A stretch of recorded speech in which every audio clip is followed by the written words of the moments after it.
Bonjour et bienvenue sur la chaîne Contre Pop Culture.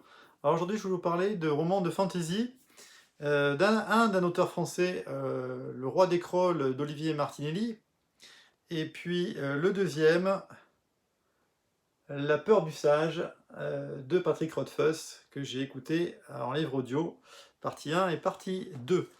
Alors, je vais commencer par le Roi des Crolles. Donc, Le Roi des Crolles, c'est le premier roman de fantasy d'un auteur français, Olivier Martinelli, qui écrivait auparavant plutôt des livres policiers. Il a voulu faire plaisir à son fils en lui écrivant une histoire de fantasy.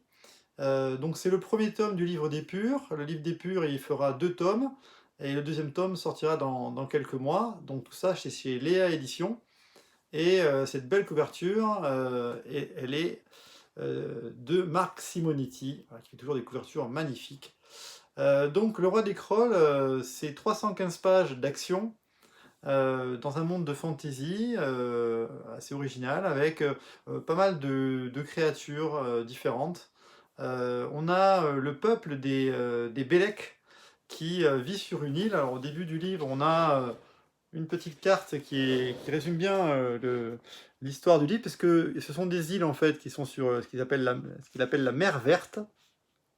Et puis on a l'île de Lec, où ici on va retrouver bien les Bélec qui sont dans le cirque de Kilo, qui sont un petit peu isolés, puisqu'ils ont fermé ce cirque avec des pierres, et ils ne veulent pas que personne pénètre chez eux depuis des années. Ils sont isolés du reste du monde. Et puis on a les peuples Krolls qui sont sur ces autres îles là, les Fradek et les Vélins. Et puis sur cette grande île, elle est occupée par les Palocs, qui sont un peuple qui est ennemi des Krolls, qui est assez violent et qui essaie de les envahir.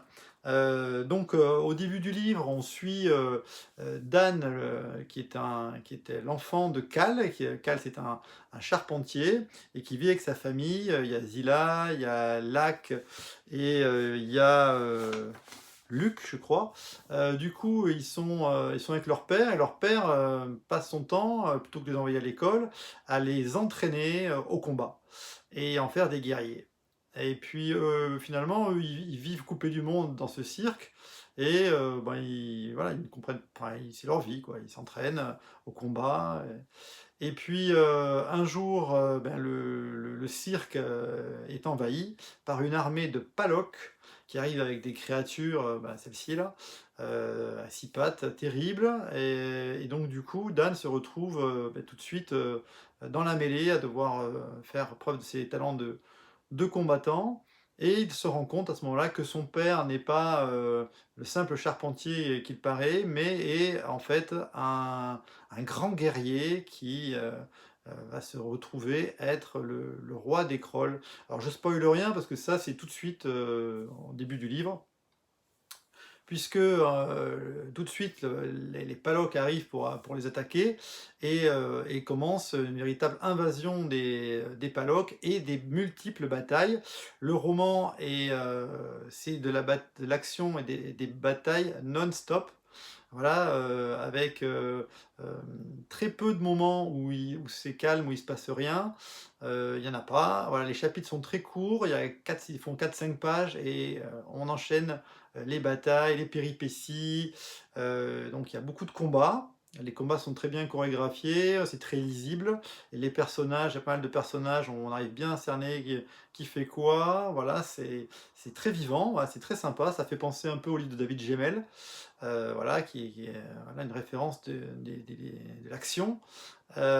Et puis, il y a pas mal aussi de créatures, donc on voit quand même que le monde a été travaillé, à des créatures assez originales, voilà, qui ont été imaginées. Il y a des créatures souterraines comme des sortes d'araignées, des créatures volantes, des créatures maritimes, voilà. Et puis il y a des combats du coup un petit peu partout, sur mer, sur terre, dans les airs.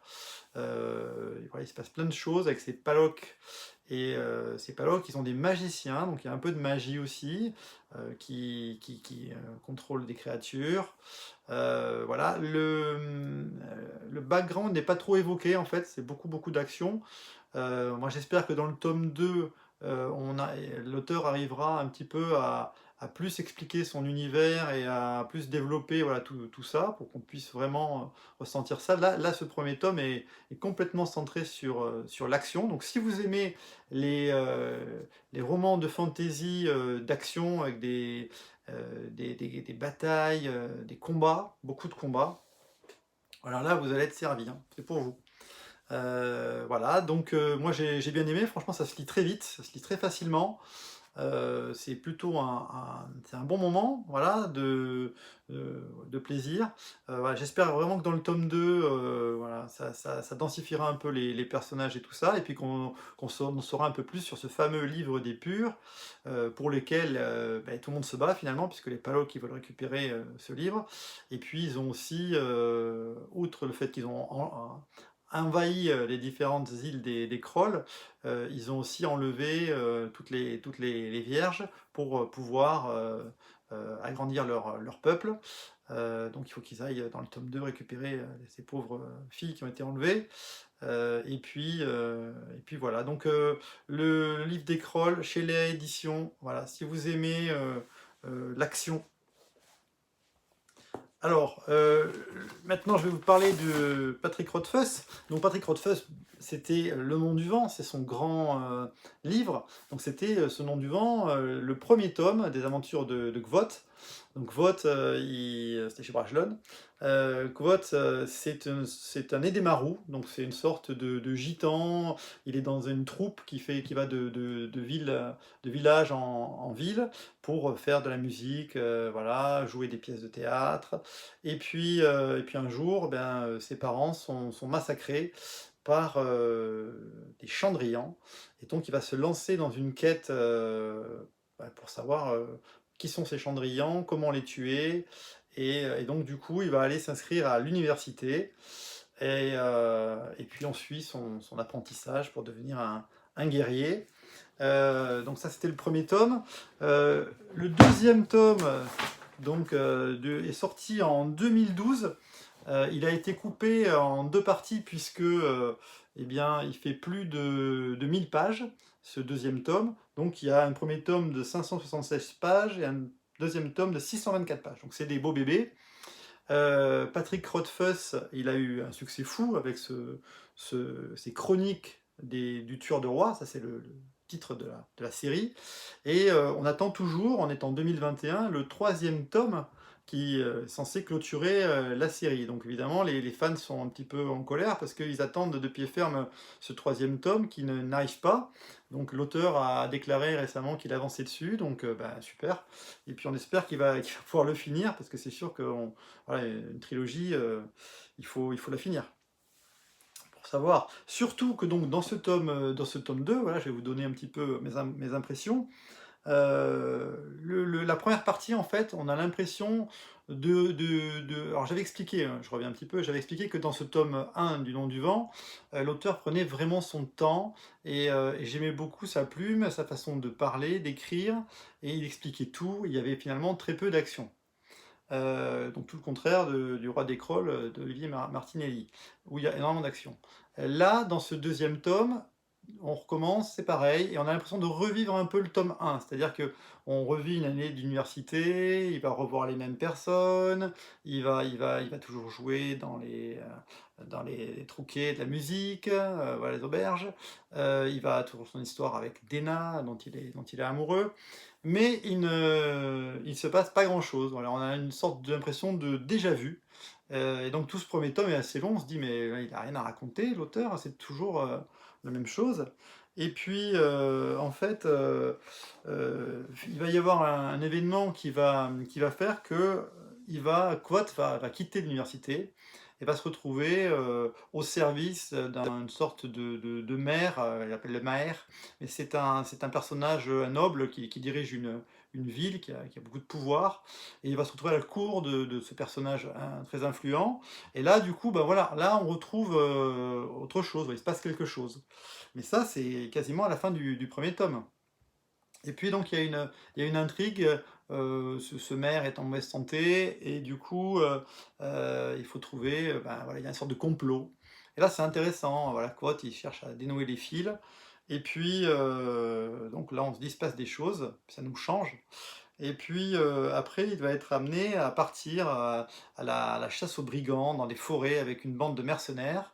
Ça aussi, c'était un bon moment parce que voilà, il part à l'aventure. Donc ça, l'histoire, même si elle avance pas avec la recherche des Chandrians, voilà, il se passe des choses. Et puis, il va être amené à se retrouver dans le pays des Faé.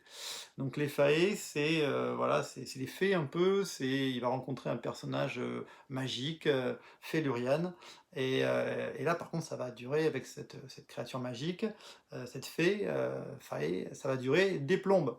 Il se retrouve, voilà, et là c'est très long, il se passe vraiment rien, et là on se dit, là le deuxième, dans le deuxième livre, il est vraiment, il est vraiment longué. Et puis après, il va être amené à aller découvrir la civilisation des Adem, par le guerrier Tempi, qui était un des mercenaires avec qui il a été enrôlé.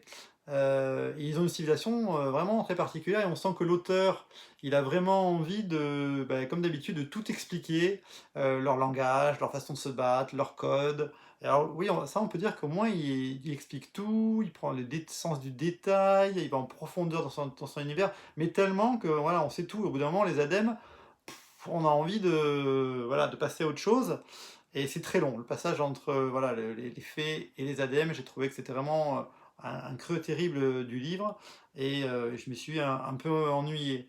Mais l'auteur est toujours sauvé par son écriture.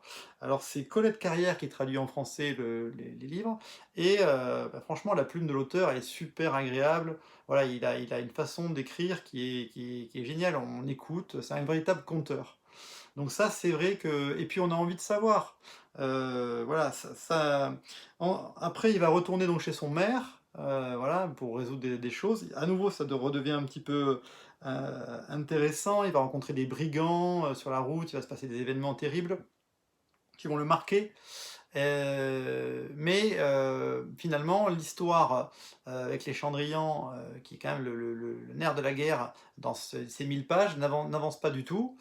On se dit qu'il va résoudre tout ça dans le troisième tome qu'on attend avec impatience. On a envie de continuer à suivre les aventures de Kvothe, bien sûr. C'est tellement bien écrit qu'on a envie de continuer, mais il y a de tels passages lents où il se passe rien, où c'est vraiment très dur de s'accrocher, que ce livre, je pense il aurait gagné à être élagué de moitié, à mon avis. Voilà, et à mon avis, il y a 500 pages de trop. Euh, voilà, et puis on se dit, voilà, les péripéties finalement sont pas tellement intéressantes. Voilà. Mais il écrit tellement bien qu'on est prêt à le suivre au bout. Voilà ce que je pensais de ces deux tomes, de la peur du sage de Patrick Rothfuss, et j'espère vraiment que dans le troisième tome, Kvothe va pouvoir se confronter à ces Chandrians, et voilà, tout l'univers est tellement intéressant, donc un sentiment mitigé pour ce deuxième tome, même si voilà, j'ai quand même eu plaisir à l'écouter, et j'aurais envie de connaître la suite. Voilà ce que je pouvais vous dire pour ces dernières lectures. Donc Le Roi des Crolles, chez Léa Éditions, si vous aimez l'action, et La Peur du Sage de Patrick Rothfuss chez Brajlon, si vous aimez plus rentrer dans un univers en profondeur, quitte des fois à vraiment trouver ça un peu long. Voilà, à bientôt, et puis pour de nouvelles vidéos sur la chaîne. Allez, au revoir!